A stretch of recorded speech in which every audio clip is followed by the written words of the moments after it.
See a record light? Here we go. Hi boys and girls, ladies and gentlemen. Today is the 13th of November 2016. My name is Terry David Silvercloud. I go by the nickname Butch. So today I'm going to try really hard to make a really quick video about the origins of the words the devil, Satan, and hell, and why they are myth, can't even say it. Okay, really quickly about me. Did I tell you I'm 72? At 18 I signed on to the Canadian Navy for 7 years to be an officer, so I went directly from high school at age 18 into the Navy, and a year later I was an officer in the Navy at age 19. I learned to drive destroyers and submarines, and my specialty was navigation, torpedoes, and sonar. But I had a long and busy life after that, and mainly I became a photographer who did things like advertising photography, and now in my old age I'm trying to be a painter. So where do these words hell, Satan, and the devil come from? I already did one about Lucifer, so I'm not going to talk about Lucifer. You can look for my other video about that. To know about that, you have to think about three major religions: the Jewish religion, the Roman Catholic religion, and the religion of Islam. And today, if I do any reading, which I'm going to do a little bit of, I'm going to do it from a revised standard version of the Bible, the English Bible. So all of these religions started with a guy named Abraham. And Abraham lived about 1800 BC, somewhere around there. And the Bible story has him being somebody with an extended family, and because of famine and because he was probably a herder of goats, as were his family, they wandered around a lot. The reason Abraham is important is that in the Quran, Abraham is important.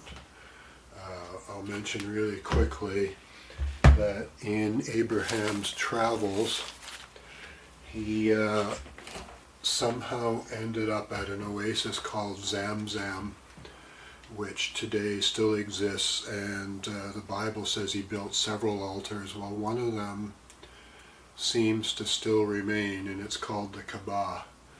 It happens to be almost exactly the same dimensions as the first and second temples of the Jews, which is about 30 cubits by 30 cubits by 30 cubits. Now the Kaaba has been rebuilt several times since it was first built, but Muhammad, the prophet, he grew up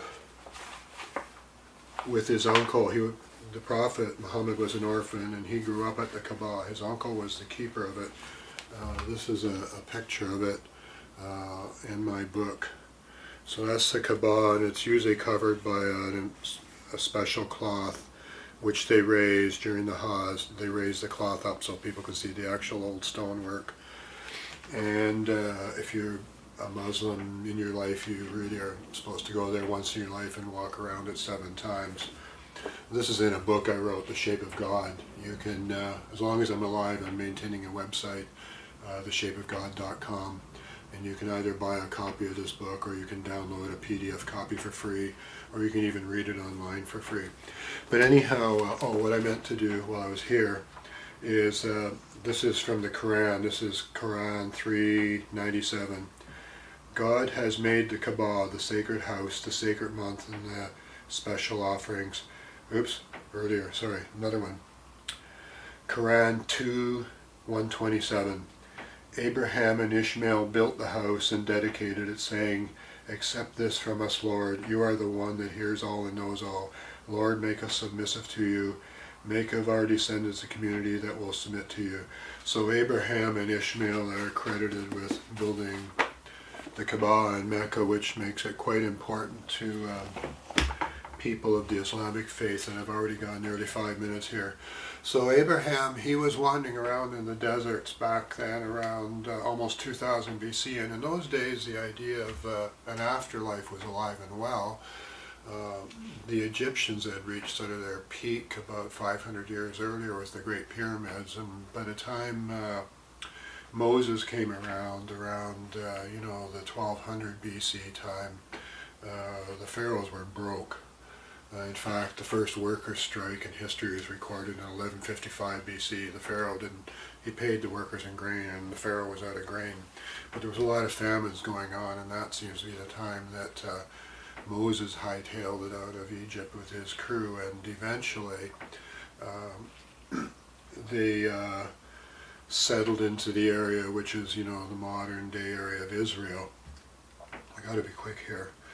So the story of the Jews is the story of the original Bible. And what's important to know in the original Bible, the Jewish Bible, is there is no hell, there is no heaven. When you're dead, as in forever. So it's important to know that in the original Bible, God created Adam, who lived to be over 900 years old. But Adam, on the first day, God said, "Let there be light." There was water everywhere. There was no sun, there was no moon, there was no nothing. But God somehow invented light, and then on day 2, somehow created an atmosphere. Still I don't know where the light's coming from. I guess God has a flashlight. Or maybe just the idea of light was invented. And on day 3, God created land. Now, it doesn't really tell you, but if you look at, when Adam was made,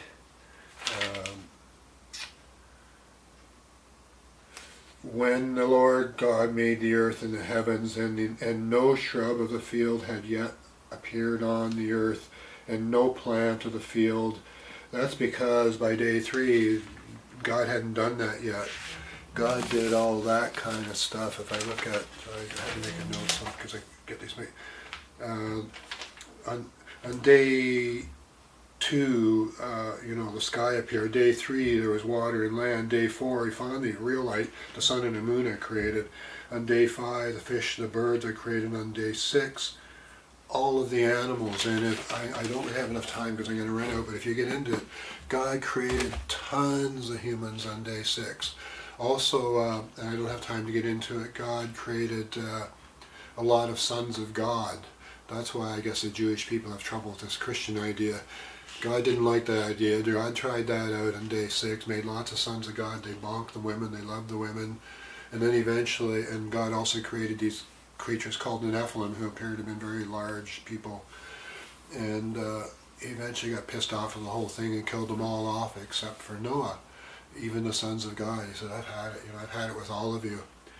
So also and I don't have time to start reading stuff, also in the Bible, God, even though Adam lived to be over 900 years old, you can check it out, God says is that, this is the Jewish belief, man shall only live for 120 years. That's their lifespan. They'll be mortal. The reason that Adam got kicked out of the garden was not...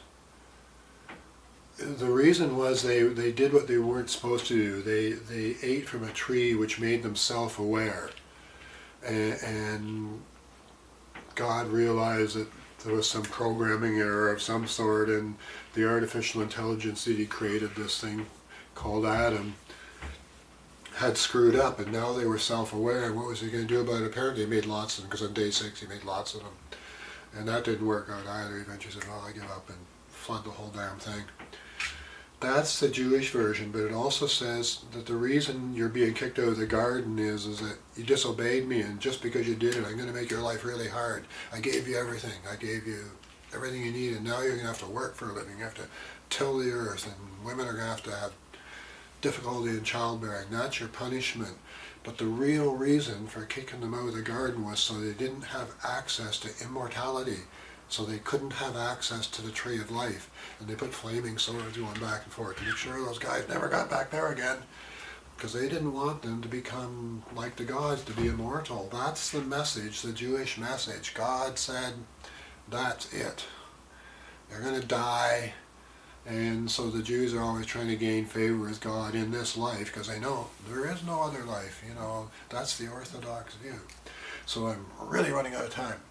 So what happens is that Moses and his crew, they run out of Egypt, and then Moses goes up the mountain. He comes down with the only original 10 laws of God, the 10 commandments, one of which is thou shalt not kill. But he immediately, he goes to the Levites. He says, you guys, it's a smaller tribe, he says, you guys are going to be the priests, the teachers, the police, the military, you're going to be everything. And you're my army. And this is the way it's going to be, let's do it. And they immediately killed 3,000 people just right after Moses came down off the mountain. It's in the Bible, you should read it. And then after that, the rules were, this is how things are going to be, and if you don't show up for service time, you're killed. You'll get the message really quick. If you don't show up, you're dead. So that worked out pretty well, and Joshua, he wiped out a whole bunch of the locals, and they took over the area for quite a long time, until around 1200 or so, or around 1000 BC. And then they were having troubles with people moving into their territory, their herding territory mostly, the Philistines, and so the elders called up Saul, and the system was that the Levites, they were the ones in charge. They had a militia, certain young men were trained, if you need be, you're called up, you're the army, so they called up the militia under Saul, and Saul, he eventually defeated the Philistines with the help of this red-headed kid named David. And Saul liked being in charge, I like this is pretty cool. But he had an issue because he had a son named Jonathan, and Jonathan and David had a pretty torrid affair, which was really embarrassing. David, who had slain Goliath, a hero, and his son Jonathan are having an affair. But fate would have it, like they do in all tragic novels, and Saul and Jonathan both got whacked. And so David decided that, I'm a pretty smart guy, and he took over. And so David became the first real king of Israel, much to the chagrin of the Levites. But David became king, and then he had a friend with benefits in the king of Tyre, and King of Tyre helped him assemble the materials for the temple they were going to build to God. And then David, he died, and his son Solomon took over and built the temple. So Solomon, he was a pretty good, organized kind of king guy, and they actually had an actual kingdom going there for a while, until around 586, the Persians, who had grown, came in, and they whacked the soon-to-be Jewish people. They destroyed the temple and carried them all off to Baghdad, which was called Babylon in those days. But the Persians were having their own trouble, and about 70 years or so later, they let Ezra go back to Jerusalem and start rebuilding the temple. This is the Jewish history. Now, the Jews are writing down their history at this particular time because of everything that's going on with them. Their first temple has been destroyed. But we're around 500 BC, and this is an important time. This will be the time Socrates is being born, it's the time Buddha is being born. People are thinking their thoughts all over the world. The early Greek Empire is emerging in parts of the Mediterranean around 500 BC. So the temple is rebuilt, but the Jews are pretty much left alone until Alexander the Greek shows up in around the 335 period, around there, 332 BC. Alexander the Great marches out and takes over the world, including the Jewish people. But he really likes the Jews, and he thinks they're terrific. And so he promises a safe place for them, and he starts building Alexandria when he conquers Egypt in 332 BC. So the Jews definitely were keeping records from 332 BC in Alexandria, thanks to their buddy Alexander the Great, who unfortunately died young. And then the Greek Empire kind of fell apart, more or less, and it stayed that way until Julius Caesar showed up, and he sort of solidated a Roman Empire in 60 BC, around there, that area, 60 BC. Julius Caesar, he basically started conquering everything, and including the Jews. So I gotta check, see if we're still recording, otherwise it's a waste of time. Hang on. It's still recording. I'll keep backing on that. So Julius Caesar, he and subsequent Julius Caesar got turned into sushi because he wanted to be a god, and the senators didn't like that. So Julius Caesar got whacked in 55 BC, but the Roman Empire kept going on for several hundred years after that, and they named the area, which would be modern day Israel, that area, Judea. That's where we get Jews from, Judea, right? Get it? So they appointed a guy named Herod to take charge, and he really wanted to make sure Rome liked him, and his method was to do whatever the Jews wanted. He even helped, rebuilding the temple and restoring stuff. So Herod was trying really, really hard to please the Jews of the area. But then, I'm probably missing things I'd really like to tell you, but around 0 BC we get Jesus being born, and he was one of many preachers at the time. People wandered around preaching, that's what they did. Remember, it's an era of new thought. Oh, I meant to tell you, around the time Buddha was being born, around 500 BC, there was a hell concept back then.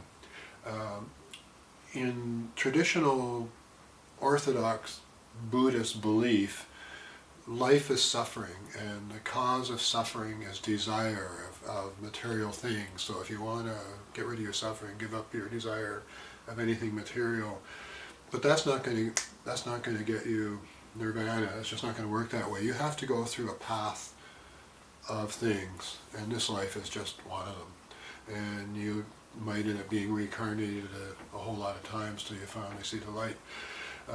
And the lives could be the hells or not, but there are really ancient scrolls called the Buddhist hell scrolls, and they look very much like the paintings of Hieronymus Bosch you'll find hanging in the Prado Museum in Madrid.